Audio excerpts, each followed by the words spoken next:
Before I get started, let me give you some background information. I'm Jorg Snoeck, publisher and founder of Retail Detail, and passionate about the changes we are facing today and tomorrow. I'm also the writer of The Future of Shopping, a prize-winning book in Europe. This book was translated in English, French, and also Chinese. It has turned my world upside down. In 2019, the entire world was my home. Every month I was either giving lectures or going on tour with retail CEOs in a different part of the globe. But as you all know, 2020 was the year to turn everything around. For the past 50 years, we have not been forced to change our business model. The concept of the store we see today is completely unchanged. And that shows the positive side, the paradise side. Then we go to the second phase of the fairy tale, when there is something bad happening, because you lose money. The fundamentals changed completely right before our eyes. What went wrong in retail paradise? Let me talk a little bit about the moral I've learned from this fairy tale. The fear of missing out sapiens, that's the real change. Stores will not disappear, but will be given a different function. And 2021 will be a year of transition. And that's why I'm giving keynotes anywhere in the world, or depart on a retail tour. Yes, always on the move. That's why they give me my nickname, Captain of Retail. My purpose is to make retail smarter. Before the internet came along, we were lucky enough to have unique consumer concepts. It was a fairy tale, more people, more spending power, and all of them wanting exactly the same things. It was the holy trinity of the retail industry and the ingredients for the best years we have ever had. We have witnessed a digital hostage. We all failed. The one who controls the value chain now is the one who controls the relationship with the customer. This gives room to a new model. The winner takes it all. We now live in a hyper-connected, globalized world that leads to cutting the middleman. Platform economy, a world of niches, accelerating speed of change, a new customer journey. Access becomes the new ownership. This change goes hand in hand with some clear shifts in the customer's mindset, but also with a bunch of opportunities. I can write books about the future, but it's even better to build the future. That's why we decide to build a living lab to learn from the consumer. This year we will open the first living co-creation lab in the world. A real knowledge hub. Today's successes are no guarantee for the future. So, innovation must always be part of your business strategy. We called our lab the Retail Hub, and we will open it where the consumer is. The more companies step in, the more differentiation you will see. So, knowing the target audience is crucial. We want to learn from her or him and pass on knowledge starting from consumers and megatrends. The world population is changing. In Europe, you can see a more diverse and aging population. The welfare is growing. The poor-rich gap is getting bigger. Cities grow and rejuvenate. Fear and uncertainty are present because conflicts in the world.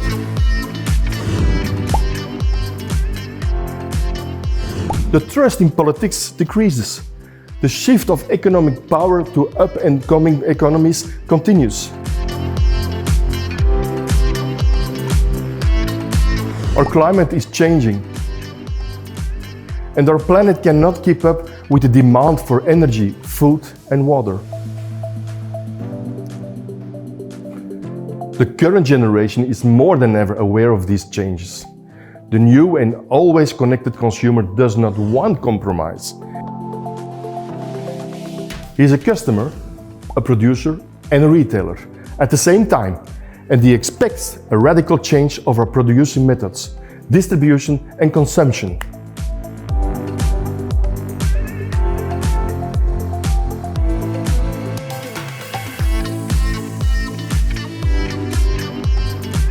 Knowledge is growing at a faster rate than ever before, and technical breakthroughs follow each other at a lightning speed.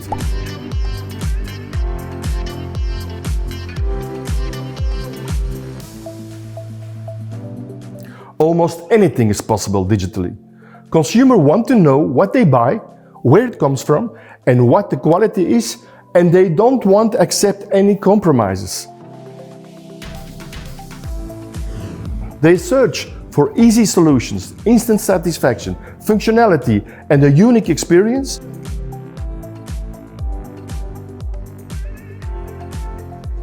We will never really know what the future looks like, but all these trends give direction to the choices we have to make right now. The new and always connected consumer is fast, and he decides where, when, and how he buys. In this fast-changing world, store chains need more support than ever.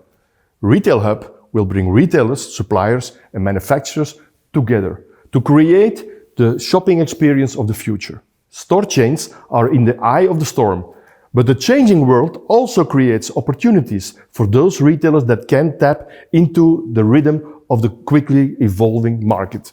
That's exactly the reason why we opened a unique knowledge center and an experience platform for the retail industry. Retail Hub is more than just a store of the future. We bring together retailers, partners, scale-ups, universities, cities, communities to work on the future together and to improve their competitiveness. Everyone involved in the retail industry will be able to call Retail Hub as their home. This interactive activity center will provide progressive retail professionals with an insight how they tackle their challenge with a series of lectures, newsletters, white papers, and data. In our impressive 5,500 square meters experience center in Antwerp, visitors will get a full-blown sensory shopping experience of the future. Virtual reality, robots, intelligent refrigerators, body scanners, artificial intelligence, analytics, tools to map shopping behaviors, everything is present to take visitors one step closer to the future. Retail Hub turns that knowledge and those experiences into practical use cases. We are a publisher. In our cinema, we tell stories about the future of food, future of logistics, and future of payments, for example. We move on to our apartment and workplace of the future. Post-COVID, this is the new normal in action. People now have flexibility to work from anywhere, which means leaders are going to have to know how they lead from anywhere. We work, play, shop, exercise from the home, all reinforced by digital influences. We cook, eat, socialize, and shop all from home, spending less time on non-essentials and focusing on ourselves, family, and health. Digitalization plays a critical role. Daily routines are redefined and adapted as consumers stay home longer, reinforcing pre-coronavirus trends. We are still learning every day about the blend between home and our workspace.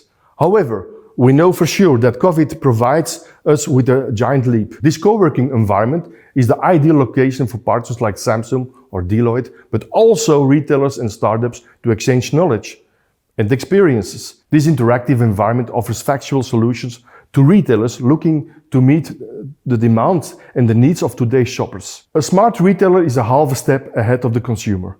But beware, 10 steps ahead and you're out of business. So we go to the first floor. On the first floor, we're testing in a real environment so we can understand the real ways that can radically improve how real consumers shop for the things they need the most. It's a natural outcome of our commitment to innovation. Developing new business is always operating outside of your comfort zone. Customer needs and preferences change quickly, and that's why the best way to develop services is to try them lightly and fast in a genuine customer environment. Ideas that work can be scaled to the entire world, and concepts that don't work properly can be dropped. If we want to catch up, we have to hook up with the winners. For years, Chinese copied our models. Today, they are frontrunners. We need to embrace this tactic. But not only in China, for example. This pickup point of the future lies in Finland. Daily life is changed. Letter volumes are declined. The number of parcels ordered online keeps up growing. This forces postal services to reinvent themselves. At Foster, we will test the try before you buy model. As retail moves into digital space, We are offering the options to try products before buying them. This concept is easier to execute in areas such as fashion. The Box in Helsinki is a place that connects e-commerce and customers in a physical space. It's a test lab where future services and concepts can be developed and piloted cost-effectively. A crucial part of the job is meeting customers and gaining insights on customers' needs. In China, we have the Hey Shop. It's a concept of OMO, online mergers offline. It incorporates 4 formats and 2 tenses of business models, including retail, coffee bar, photo studio, divided into a day mode and a night mode. A more flexible display system means a new retail store model that can be updated at any time. The fitting room is the key to enhance the offline experience, and it's also the reason why Hey Shop succeeds. It's still a large-scale experience space with a photo studio, and it allows live streaming to support the new rules of commercial games today. Hey Shop is no longer just a 12-hour retail store, but a 24/7 hotspot where you can meet your friends. This is the ultimate online mergers offline model or new retail. Next, you walk through the Smart Living House. Some great examples of inspirations are IKEA Planning Studio or Perch. We take it a step further. We work from an open model in collaboration with 40 different brands. And of course, we are going to put a digital layer all over it. Then we arrive in the largest area, food. Food will be the driver for various concepts. Daily routines are redefined and adapted as consumers stay at home longer, reinforcing pre-coronavirus trends. The story with digitization has accelerated everywhere and changes our daily life. More and more food delivery is shifting online, where you can order with just a few taps in an app. No front house staff is required, no worrying of getting seats filled, and building ambience and fewer physical overheads. This blurring creates an earthquake. For example, the subscription model, as we know today, is shifting the principle of ownership. We see new models all over the world. Let's have a look. I'm showing you an example of Alibaba, who is clearly a frontrunner. New retail has 3 things. You can buy it, for example, food on site, you can eat it on site, and then later, using your app, you can get food delivered to your front door within 30 minutes. That's a mobile-first strategy done right, and it generates a lot of data. Also, combining Itza with Dark Kitchen is an interesting opportunity. And of course, we are going to test some of the things we saw in Italy, at Fico in Bologna. Matt, a cooperative supermarket in Copenhagen, inspires us to start a cooking academy to transform the consumers into ambassadors. Using food as our example, I believe these are the new mantras. Make it yourself, learn how to make it, both digitally and on site, or buy the finished dish. We make ambassadors out of our customers. We also want to educate early with healthy food. And we also run on-site courses, like re-education on reading labels. By giving startups the chance, we can increase the average speed. We test and try in our lab and learn from the customer. We need an industrial kitchen for our own events. This also gives us the opportunity to test with a ghost kitchen. I call it the rise of the gross rent. I think we have developed a unique open end-to-end digital ecosystem where food and beverage management is central and all suppliers can be plugged in. And we centralize, streamline and keep track of production to save valuable time. In the future of food, vertical farming will play a crucial role. Why? To feed the growing world population, we need more farming land. And that's not widely available anymore. We move on to our private dining room, which is a unique spot to have meetings. I took this idea from Farm One in the US. Next up is our fast bar. Of course, robotization is also a trend. Work is expensive in Europe, so we definitely have to work with operations excellence. We found this robot bar example in the Nordics. We also have our own fashion concept. Since everyone is a retailer now, you can see empowered consumer cycles in fashion. Consumers are taking control. They are empowered to curate their own product offerings and charge their peers directly. The consumer has, and is, his or her own media channel. They are the new shops. Our fashion lab markets are spaces to the best-selling brands, influencers or consumer shops. It optimizes offline availability, having all stores in the neighborhood. Act as a warehouse. Furthermore, also online-only brands can rent spaces in our curated storefront. This is a perfect storm. Because globalization, digitization, put pressure on sales and lower margins, increasing inventory levels. This transition already started before COVID. More working capital is needed, which puts cash flow under pressure. Nothing new under the sun. This is in contradiction with the customer's underlying needs. It is very possible that the future of fashion may look more virtual, more sustainable and smarter, with figures such as Lil Miquela, Pseudogram and other computer-generated models at the forefront. All of this, however, should be done in function of the one-on-one relationship you have with your customer. Does it have value is the main question. Almost everybody in the fashion industry uses a push model. We are going to try a pull model. Data feedback and AI will be key. In order to keep our spaces feeling fresh and exciting and introducing shoppers to the new and the next, we will have rotating selection of brands, products and experiences. Customers can use our body scanner or online avatars to try on the bespoke garments. This software provides a range of ready-to-wear garments for avatars. The dressed-up avatar can then be presented on social media platforms, games and virtual worlds, and can be adapted to their online presence too. For example, professional clothes for LinkedIn, casual for Instagram. Virtual fashion is becoming more and more successful. The blend between real and fake is a new gold. Lil Miquela was named one of the Times 25 most influential people on the internet in June 2018. The computer-generated model has now around 3 million followers on Instagram now. The future of social marketing has been questioned with the rise of the digital avatars such as Lil Miquela. Another notable example is the digital supermodel Pseudogram. It is my dream to make a collection with Pseudo or Lil Miquela. They are the Naomi Campbells and Claudia Schiffers of today. At the end of the route, we will create the ultra-convenience store with food for today. We have seen a steady trend towards more frequent out-of-home eating. This means increasingly fragmented volumes as the number of channels grows. The healthy food category will also outgrow all other food categories. In parallel, there will be an increased demand for individualization. Consumers are moving away from standard mass-produced products. In conclusion, everything must be more rapid, more flexible, more precise and more transparent. We provide also incognito launches.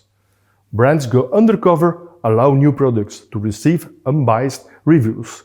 Street-level activations help brands to connect with on-food commuters. Supermarkets become mini platforms. Fresh and healthy products get more and more space on the shop floor. Fresh becomes the driver. Over the coming decade, there will be significant growth in use of online channels. For example, in China, JD.com is going to open 1 million stores in 5 years. Yes, 1 million stores with Fresh as the main driver. We see the same trend in Europe. Now we're reaching the last part. The cyber race in which powerful nations and large platforms enter into open competition for our collective data as fuel to generating economic, medical and security supremacy across the globe. This cyber colonization is a real risk, and as it will undermine global stability. Retail, health, security, as everything blends, more and more biohacking comes closer and closer. We see the concentration of the power of 6 mega companies: Apple, Google, Facebook, Amazon, Alibaba, Tencent. What's funny is that all retailers and brands are sponsoring these competitors. They are paying with AdWords, apps, cloud services and virtual shops. All of your money you invest in technology goes to Silicon Valley or Shenzhen and is used again by these companies to buy startups, other innovations, giving them even more power. This leads to polarization. For example, the Chinese market is a minefield. Chinese authorities say they can now identify people just by their walking style and silhouette. This software can identify people from up 50 meters away and is 94% accurate. Chinese government is also collecting voice samples from Chinese citizens so they can identify people through their speech. The smartphone is an ideal tool for this. It goes further than shopping. This is total control of the Chinese state. This is brain hacking. That's the other side of the coin. You have a lot of benefits, but we have the risk, right? The nature of online is who owns the traffic intelligence. I think this is a modern way of communism. It's a way to control people's lives. This is also why they invest in Africa. They want to control the world.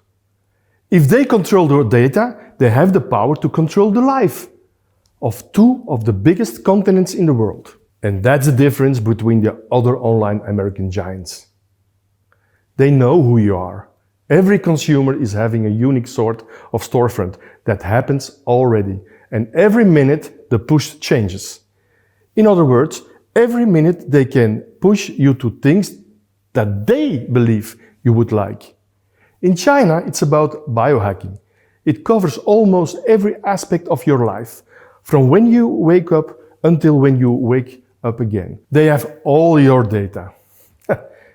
And in Europe, we have the GDPR. That means that we cannot win against those mega powers. The Americans have more data than every single retailer. But these are just companies. If you compete to the Chinese platforms, you compete with the Chinese state. Okay, we go back to the store. We need to rediscover everything. All sorts of new business models and concepts pop up. The old retail model was simple. We come from a model where everything was based on putting popular products, average products on the store with a high degree of rotations. The competition was in a short radius around the store. We therefore need to have the largest assortment and the lowest price locally. A little good service was simply a plus. E-commerce put an end of the largest assortment with an endless virtual square meters, but the internet made it possible to offer much more than only products you can keep and sell in the store. The retailer can compete in assortment against the e-shop, and they attacked at the most popular products, and that killed our margins. So we have to bring the online inline. New retail ensures that online assortment is brought to the shop floor via, for example, digital kiosks, helped by a real person. New retail is also based to attract customers and help them to make the purchasing. That's what online merges online retail means. Online merge offline, hyper-personalized and convenience at any time of the day. Wherever you are, you see a product, you scan it, if you leave and it arrives to your home. Retail is now at a crossroad. The future of retail is not a question about channels, but experiences. A new shopping experience without boundaries. The entire customer journey is redesigned. The main purpose of new retail is to bring customers a highly personalized, interactive and satisfying retail experience by utilizing the power of a new technologies and data science. So, how can stores, brands and businesses win again? Here's the good news. There is a future for stores and brands. We started realizing that digitization is not just the enemy. It became more and more our friend, because we started to understand what digitization means. And digitization has nothing to do with web shops. The world around us is digitized. We have to deal with that. But there is an opportunity to learn and use the machines to our benefit. Digitization and human interactions go hand in hand. We started realizing that digitalization is not the enemy. Digitalization means a strategy for an ecosystem of innovation. Everything that you can automate as a retailer must be automated if you want to remain competitive in the future. The importance of human interaction with technological innovation is crucial. There are a lot of challenges, but every continent is different. For example, the logistics challenge, or low labor cost in Asia, compared to Europe or the US. In China, for example, this is crowd-driven. If the data says they are peaks, they increase the price, and the inactive people also jump on the bike because there is money to be made. Shops become warehouses. For example, it takes 10 minutes to prepare an order in the stores in China, but 4 minutes is no exception. The aim is to always deliver within 30 minutes. The repetitive purchases can be fully automated from purchase data. so that the customer no longer has to go to the store. There is no difference between analog or digital. The customer wants a dialogue. Shopping is like Tinder. Prepare yourself online and then you go to the physical world. Moments of truth become moments of trust. This is the good news. People and shops are at the top of the barometer of trust. A shop should be more than just a place to buy products. It should solve problems, provide services, and also somewhere where you enjoy being. This is what the new ecosystem should deliver along all consumer touchpoints, whether online, mobile, or at the local store. The time saved by digitalization can be better spent assisting customers with trust value-added engagement. But the demand for professionals with AI and other digital skills will increase. These are other skills than the people have on the work floor today. Interpersonal skills must be at the forefront of any successful company. We need to build human-centric ecosystems. So the shop manager will gradually become a local community and customer manager. The digital age unleashes possibilities for a solid, trust-based customer relationship to provide personalized value tailored to the customer needs. To achieve this, companies will reference purchase history and other individual customer data to analyze and understand their sense of values, hobbies, and other preferences. A solid synced AI CRM base will become key player in the new ecosystem. We have to play the two categories. The category of the immediate retail, I need it right now and I cannot wait. The Amazon world, they own that category because they are world champion of convenience. We have zero loyalty to anyone. We want convenience and price, and that's all. More we don't need. And then we go to the other category, the non-immediate retail, the process of discovery, which is completely much better done in a physical world. It's about the only thing that cannot happen online, never, serendipity. Serendipity is the process of you feeling that you find something by accident. We see less people on the streets, but those who are there are going to have a much more and much higher intent. Physical location help address shoppers' desire to touch or try on any item in the store, receive hands-on education and support, or build a deeper relationship with the brand. The future of stores will not be longer entirely on sales, product margins, rotations, and supply chain logistics, but on discovery and customers' experience. What do you know about one-on-one relationship with consumers? If your consumers stay away from your shop for a month, nothing happens. And that's Amazon. They know what's going on in their homes, their interests, their taste, their friends, and so on. In other words, through personalization, offline retail has the opportunity to create an emotional connection within the context of a physical experience. Showrooms dedicated to service and experience. Stores will be less burdened by inventory and more focused on their depth of engagement. So, what can we do? There are businesses in China right over selling millions of dollars by using live streaming. They use a store as a stage where it can transfer to the experience directly from the customer and to engage them. In other words, you can enjoy that store experience at home. And you're expanding your audience. It's all about trust. People trust people. We just have to be very flexible in our thinking. And that's why the store still holds power. Retail is detail. And that means stimulating all 5 senses. Sight, sound, smell, touch, and taste. Store creates memorably experience that can be replicated online. There must be a reason why Amazon and Alibaba open stores. They use a King Kong strategy. Content is king, but this is the year that retailers put Kong in their strategy. This means leveraging content, education, experiential activation to enrich the customer journey. A framework that builds brand experience that gathers insights and streamlines operations. Inline stores provide convenience, which is a place to create community, which is a place to tell, taste, touch and test the brand story. The beauty station in Berlin, for example, is an exciting test platform to get to know the Zalando beauty customers better and to produce beauty content and tutorials.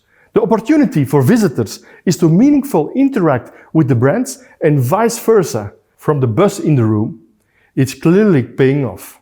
Zalando can offer their customers a curated beauty range and interact with them through a range of services. Tutorials which take place in the beauty station are also available in the Zalando fashion store. The 20th century is seen as an era of mass production and mass consumption.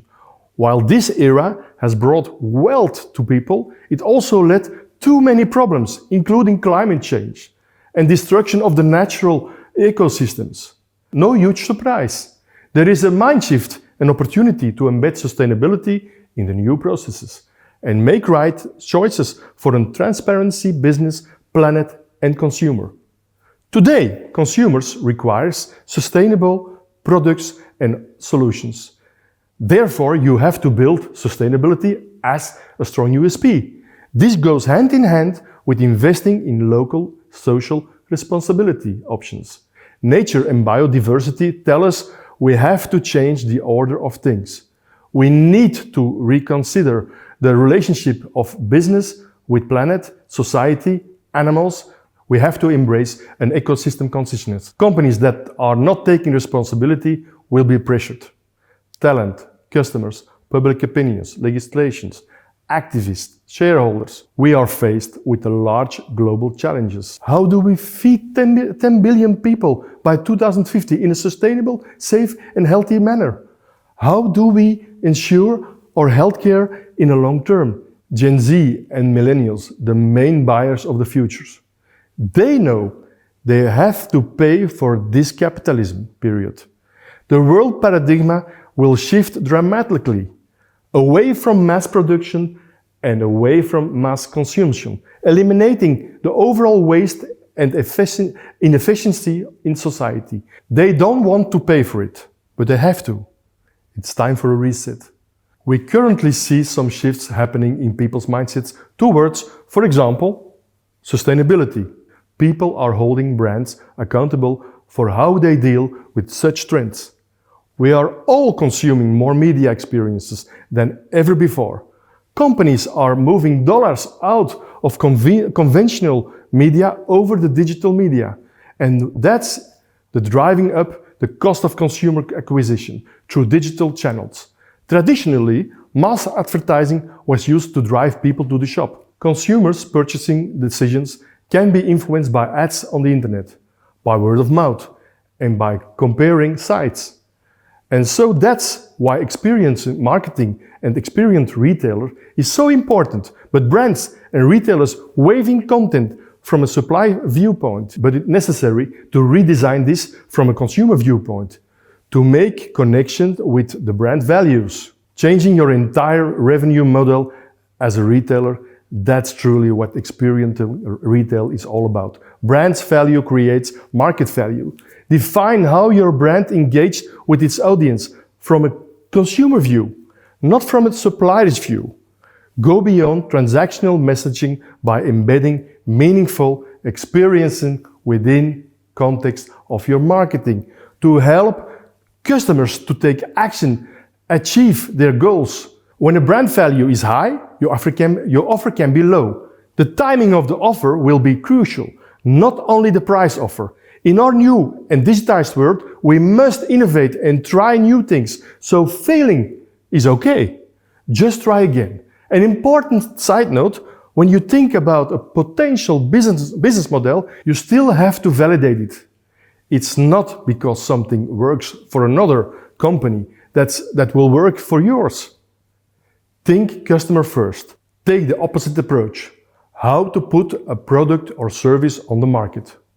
Enter into a dialogue with your client.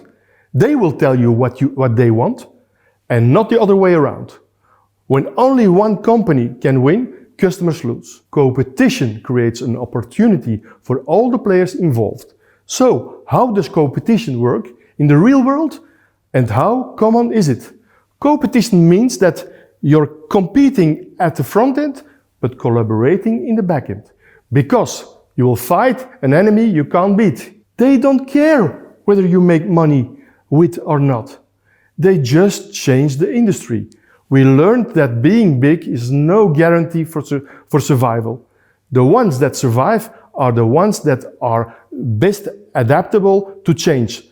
None of the retailers, except companies like Walmart, can make something like Prime by themselves. We have to do it together. Otherwise, it will all fail. Most of the retailers won't share their data. Data from one retailer, even the biggest of the country, has no value if they don't share this with other retailers. Amazon and Google know everything about us. They will eat us for breakfast if we don't work together. They know everything. They have the payment, they have the music business, they know the clothes you buy, they know what you like, they know everything. Nobody cares about the data of one retailer. Competition is great. There is nothing wrong with it. But competition without competition will be a very lonely battle and you will not be successful. Society is tipping from a central top-down society to a decentral bottom-up society. Consumers are people and people want service. They are willing to pay for premium services. Competition changed rules. It allows organizations to combine their expertise with that others to create a more complete solutions for customers. Create an open model. Use the power of the container ship and create the agility of the speedboats. Hyper-personalization is the credo. Organizations in the future have to show a dual capability by integrating two operations levels in their structure, which allow them to synchronize operating results with a greater operational recovery. As long as you're agile, that's all right, because after a while you will figure out what works. IKEA, for example, in Copenhagen, Space 10, they have a lab and they use to explore new realities, generating new perspectives and address new opportunities. This involves new behaviors and innovation by doing things differently and exploring new emerging opportunities. This structure allows also Decathlon to explore new possibilities, innovation, to tackle new markets, creating new habits and new ways of doing. My favorite retailer is Walmart. We visited last year the Intelligent Retail Lab in New York, a place where they can test and explore AI-powered products, processes and experience in the real world. So they can understand the real ways of new technology and they can radically improve how real Walmart customers shop for the things they need the most. The lab is a natural outcome of Walmart's commitment to innovation. Doing more of the same is not an option, but to create a dual organization is the path of transformation. Step 1. Create two different worlds. On the left side, the process basically consists of ticking off to-do lists. The right side is the one that requires creativity and innovation, and that is where we add value as human beings. The clash of ideas is crucial.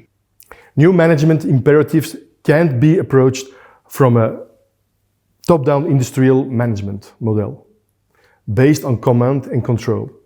New social technologies have increased our ability to self-organize, mobilize, and collaborate across internal and external organizational boundaries.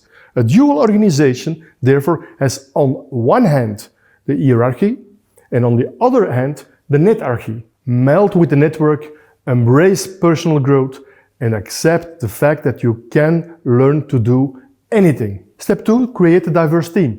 Don't throw away what's there, but milk your old model and use every penny to search the new business models. In the old business model, we were selling goods. Now we have to focus on that what consumers visit the stores needs. The communication level will be much higher. Step 3, decentralize. The question is, are we going to evolve with our clients or not? What do our customers want today? A lot of people and a lot of companies are just not willing to do it. They don't want to take the pain because you don't make yourself popular. If you do that, the only answer to it is real transformation. Dare to cut. You need different skills now. It's also about decentralizing and about trial and error. You can't beat algorithms without empathy. Local talents with local skills give a mirror to the local consumer. Service, because selling is human. These are the key strategic enablers for winning the future. Thinking outside in will be the only way forward.